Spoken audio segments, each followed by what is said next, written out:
12월 26일 월요일 가장 유명한 명언.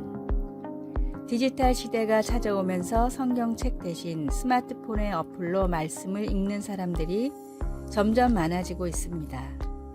그러면서 앱을 쓰는 사람들이 성경을 읽는 빈도와 가장 자주 읽는 말씀도 조사할 수 있게 됐는데, 다음은 어느 해 성도들이 어플로 가장 많이 읽은 성경 구절 3개입니다. 너희는 이 세대를 본받지 말고 오직 마음을 새롭게 함으로 변화를 받아 하나님의 선하시고 기뻐하시고 온전하신 뜻이 무엇인지 분별하도록 하라. 로마서 12장 2절.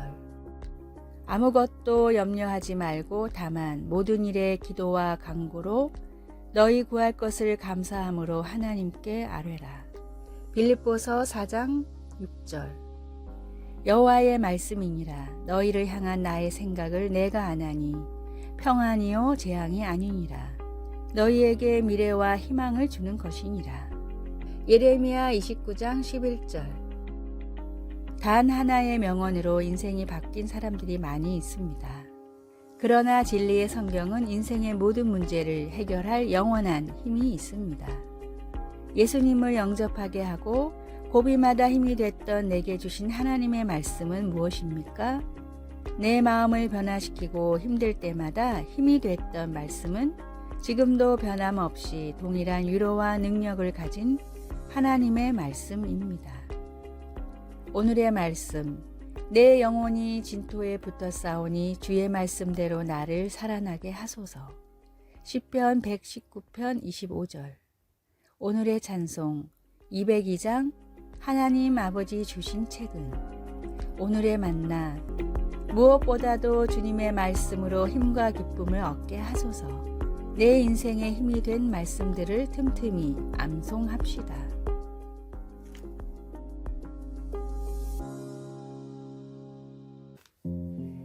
(12월 27일) 화요일.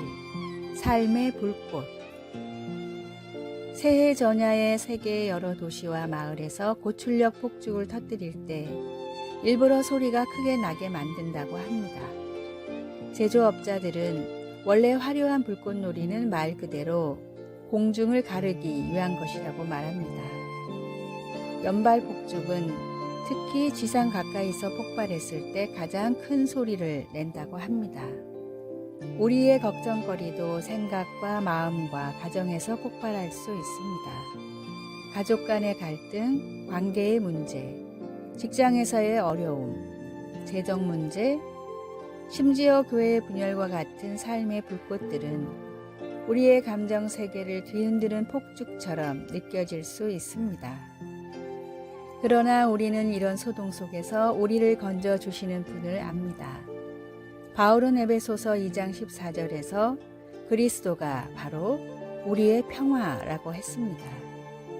우리가 그분 안에 거하면 주님의 평화는 어떤 혼란보다도 더 커서 모든 걱정과 상처와 분열의 소음을 잠재웁니다. 그것은 유대인과 이방인 모두에게 강력한 확신이었을 것입니다. 그들은 한때 세상에서 소망도 없이 하나님도 없이 살았습니다. 이제 그들은 박해와 분열이라는 내부의 위협에 처했습니다. 그러나 그들은 그리스도 안에서 주님의 피로 말미암아 주님께로 가까이 왔고 그 결과 서로 가까워졌습니다. 그는 우리의 화평이신지라 둘로 하나를 만드사 중간에 막힌 담을 허시고. 말씀. 그는 우리의 화평이신지라. 에베소서 2장 14절. 찬송. 475장 인류는 하나 되게. 기도. 위로의 하나님, 삶의 불꽃이 놀라게 하고 불안하게 할 때 저를 당신의 평화로 이끌어 주소서. 아멘.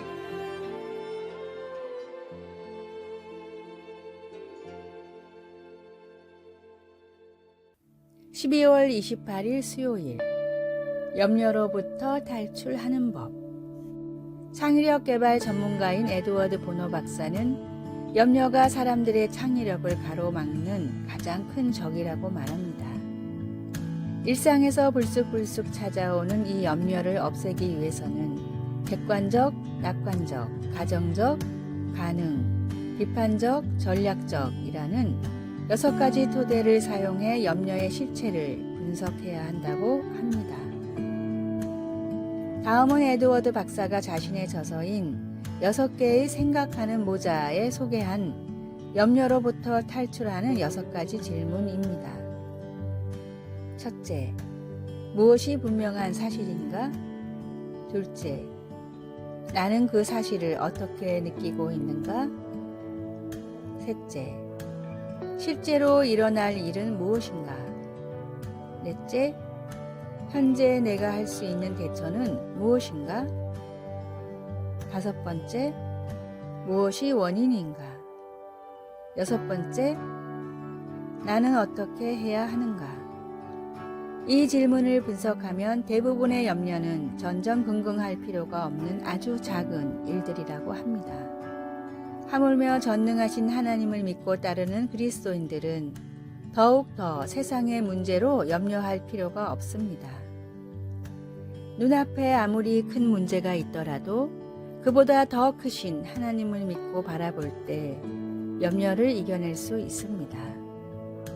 세상의 염려 대신 하나님의 은혜와 큰 복을 마음속에 가득 채우십시오.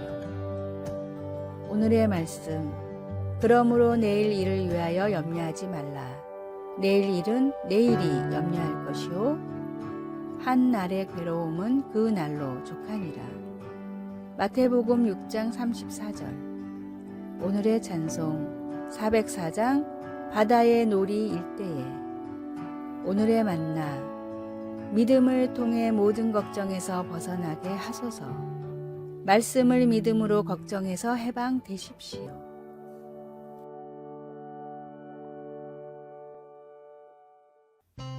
12월 29일 목요일, 홍수가 날 때. 미국에는 로키 산맥과 폭설로 유명한 서부의 콜로라도주가 있습니다.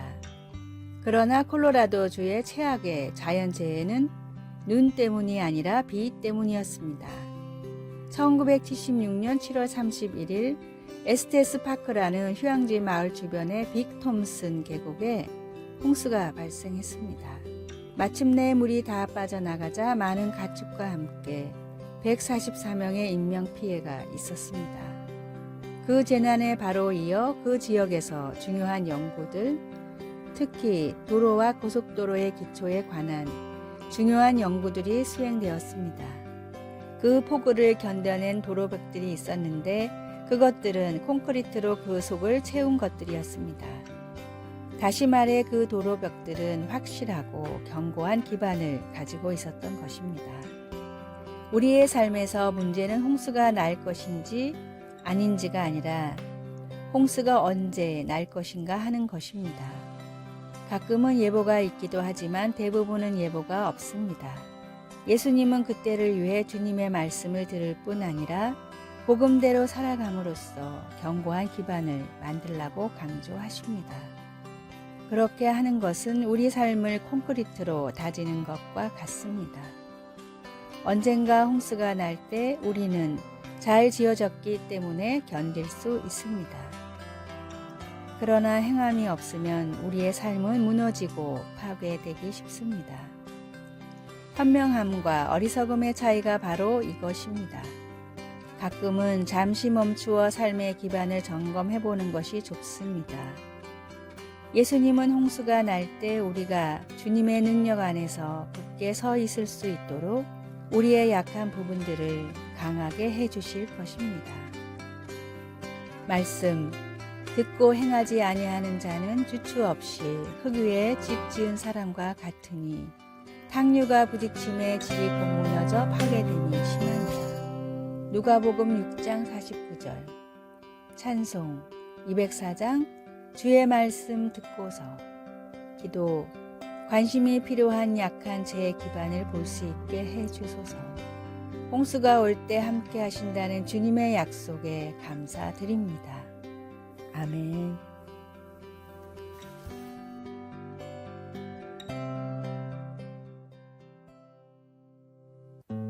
(12월 30일) 금요일, 예수님을 품는 새해. 사람은 가슴 속에 무엇을 품고 사느냐에 따라 인생이 달라집니다. 가슴 속에 문제를 품고 사는 사람은 늘 원망과 불평이 끊이지 않습니다. 이런 사람은 환경의 지배를 받는 사람들이기 때문에 땅을 쳐다보면서 한숨을 짓습니다. 그러나 가슴 속에 그리스도를 품고 사는 사람은 늘 감사가 끊이지 않습니다. 명화 최후의 만찬에서 예수님의 모델과 가롯 유다의 모델은 동일 인물이었습니다. 레오나르도 다빈치는 예수님의 모델로 선하게 생긴 19세의 젊은이를 찾아 예수의 모델로 그렸습니다. 시간이 흘러 가롯 유다의 모델을 찾던 중 가장 악랄한 모습의 죄수를 찾아 완성했는데 그는 바로 6년 전에 그렸던 예수의 모델이었습니다. 죄를 짓고 죄수의 몸이 되니까 인상이 가장 악랄한 사람으로 변해버린 것입니다. 한때 신앙에 열심이던 사람이 어느 순간 다른 사람이 된 것을 종종 보기도 합니다. 가슴에 품었던 그리스도를 놓아버려 근본이 바뀐 것입니다. 성경은 모든 지킬 만한 것 중에 더욱 내 마음을 지키라. 생명의 근원이 이에서 남이니라 고 말씀합니다. 마음을 지키지 못하면 어느 순간 다른 사람이 돼버리기 때문입니다. 새해에는 예수님을 가슴에 품고 마음을 잘 지키면서 사는 한 해가 되도록 힘써야겠습니다. 오늘의 말씀, 모든 지킬 만한 것 중에 더욱 내 마음을 지키라. 생명의 근원이 이에서 남이니라.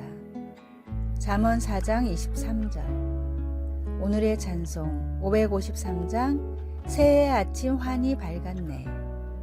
오늘의 만나, 주님을 믿음으로 얻는 영생보다 중요한 일이 없음을 알게 하소서. 가장 귀한 생명을 지키고 살리는 지혜로운 사람이 됩시다.